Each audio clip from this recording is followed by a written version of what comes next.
Our lead's going to come from the broadcasting world. It's something I'm interested in. And I was told by a boss years ago, you just got to talk about things you're interested in, and then maybe other people will be interested in it too. But I think it's an interesting story, and so that's what I'm going to talk about. The Yankees played a game on Monday. Fine, whatever, random game. Yankees will be less Sterling going forward. Now, if you did not hear, and perhaps not, John Sterling, the longtime voice of the New York Yankees, has decided, I'm done. I'm retiring. It's all over. Effective immediately. Not effective at the end of the season so he can have his tuchus kissed by everyone for the rest of the year. No. He's done. Turn out the lights. The party's over. So let us discuss. Now, the question, what do you make of John Sterling and his sudden retirement from the Yankee broadcast booth? Now, I realize this is a local story in New York, but John Sterling is known across the country. So what do we make of it? I've got Yiddish, endangered species, and Big Brother. And we will combine all of these things together, and we are going to make spaghetti and meatballs, which I think is the only thing that Lorena did not get in her dinner, was spaghetti and meatballs. All right, so the obvious reaction is like, this is abrupt, right? If it was iced tea, it would be brisk iced tea, right? I mean, what are we doing here? Although Sterling certainly has not broadcast as many Yankee games as he did in his salad days, and he's on a part-time schedule now. The Yankees have reduced role in recent years, and it's continued this season. Despite that, you just assumed he'd be doing it again. This is what you do when you're a broadcaster. It's one of those jobs you can have and as long as you want. Just bring it back there. Maybe you only do the home games and all that. But it's more likely than not that based on what we have heard, this retirement did not go according to script. I didn't think John Sterling was ever going to retire. All right, and why bother starting the season? We're in mid-April. Why would you bother starting the season if you're not planning on finishing the season? So obviously, this is an unceremonious situation. But as an old Yiddish adage goes, man plans and God laughs. And so John's work, that was his life's passion.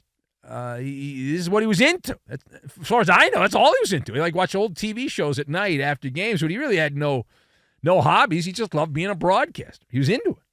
Now, he did do an interview with the Fan in New York, and on WFN he said the decision wasn't hard at all, he said. Well, being his normal jolly self, he said it was something that I've wanted for a long time, which nobody I know believes. Clearly something went haywire.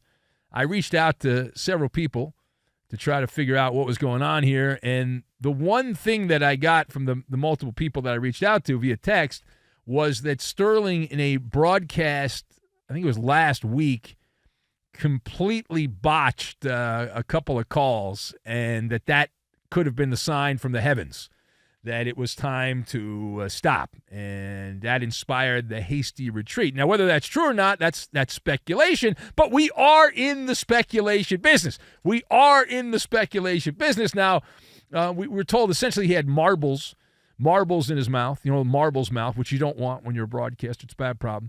And so either way, this is the end of a run that spanned multiple generations. John Sterling, the voice of the Yankees, from Don Mattingly and Steve Bye-Bye Balboni to Aaron Judge and Juan Soto. And it covered the entire run of Bernie Williams and Paul O'Neill and players like that back when the Yankees had their last run of success, of continued success, years and years ago. And so it's all over there. Sterling had another career prior to getting with the Yankees. He was a broadcaster for Turner in Atlanta. He called the Atlanta Hawks games, among other assignments, before he became the voice of the Yankees. But he took over as the voice of the Yankees in 1989. 1989 was when John Sterling started as the voice of the Yankees. He would go on to call over 5,400 games in the regular season, 200-plus postseason games, and this is 36th season. But he's done. They're going to have a little ceremony this weekend, and that's it.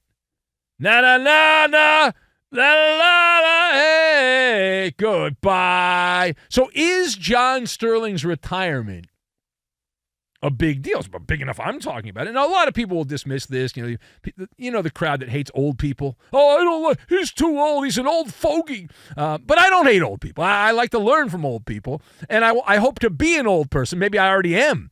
So I don't have that vitriol to people that are older. And I'm pretty fortunate, not to go full Pat O'Brien here and drop a bunch of names, but I got to meet a lot of the people that I wanted to meet when I got into the radio business, because I was a radio nerd growing up.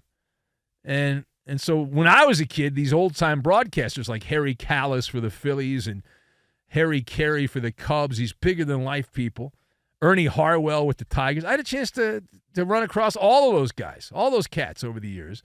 And so it was pretty cool, right? It's pretty cool. And John Sterling was someone on that list. So listen, 85 is going to be 86 this year. And he had worked with Susan Waldman, Georgie's girl, for all these years. And fine, good. 85 and all that. But it is a big deal because broadcasters, the style of John Sterling, for better or worse, are an endangered species. So you have to appreciate and enjoy the art of the broadcast of a guy like John Sterling, because it truly is the last of the Mohicans, right? He has been over the top on Yankee home run calls for so long, right? Putting on a show. In fact, do we have some of these home run calls? Do we have any of these home run calls we can play? Just a little taste of John Sterling at his peak. Let's see if we can find one here. We're putting people on the spot. The Grandy Man can. Yeah! The Grandy Man can. Oh, that's a great one. The Grandy Man can. Oh, yeah. Now, there used to be a guy, a legend here at Fox Sports Radio named Frank Pollock. And Frank was my engineer for a couple of years, me and Frank. Frank was a legend here, right? Frank was an absolute legend. He was a Laker engineer with Chick Hearn, the iconic Chick Hearn. So if you're like a broadcasting nerd, it's a big deal. And so Frank was a guy that I worked with. I love Frank. And we would do the Yankee rundown when the Yankees would hit, and back in the day where they were dynasty, and in the end of the dynasty, and then we'd play these different home run calls. Here's another example. Over. Yeah. Yankees win. No! Oh! Yankees Yeah! win! Oh yeah! Now, listen. Full disclosure, truth in broadcasting, whatever you want to call it. I casually know John Sterling. Now, if you told John Sterling who's Ben Maller, he would have no idea who I am. But I've met him. Our paths have crossed several times. I have his phone number. I've had him on my podcast a couple of times over the years. And he's always been very generous with his time. And whenever I've called him, and I've called him at really odd hours working the overnight shift here, the graveyard shift, and he's always answered the phone. And he's got that stoic voice. How can I help you? That kind. And I didn't do it justice. But he's never turned me down. And we actually had him on the 5th Hour podcast. It seems like it was last year or 2 years ago, but it was in the last couple of years. And I remember the life lesson he gave me on that podcast. We were talking about the broadcasting business. And I think I had to do a commercial or something like that. It came up in conversation. I forget exactly the context, but he said the most important thing is to sell the soap. Right? Of all this crap that you do, all the home run calls and all the nonsense, you got to sell the soap. That was his line, his little pearl of wisdom that I appreciated. Listen, he's not dead. It sounds like a eulogy. He's not dead. He's just not calling Yankee games anymore. So the other thing, and we'll close it out on this note. All right, the last word on this John Sterling heavy Maller monologue. Why is it so hard to find a good sportscaster? Now, maybe I'm the guy screaming at the clouds, but like a lot of the younger crowd, I think, are terrible. And I end up turning the sound down a lot when I'm watching games on TV. I watch a game or two every night, and I usually have the sound down because I think they're horrific. But my theory on why it is so hard to find someone who stands out is because of the corporate nature of the industrial complex of professional sports. It's the world we live in now, right? John Sterling started when you had first-generation mom-and-pop sports ownership. Ted Turner owned the Atlanta Braves, and John Sterling did some stuff with the Braves. He owned the Atlanta Hawks. George Steinbrenner. Now, I know the Steinbrenner family still owns the Yankees, but it's not the same. Right? It's not the same. It's old family money. That first generation's where you got to get in there. And so it's a different time. You cannot get that kind of broadcaster today. It's almost impossible. Now, there might be that rare exception to the rule, but it's because Big Brother wants vanilla. They want humdrum. They want safe. Don't stand out from the crowd. Don't rock the boat. Don't offend anyone. 50 Shades of Gray. No neon yellow. No neon green. None of that.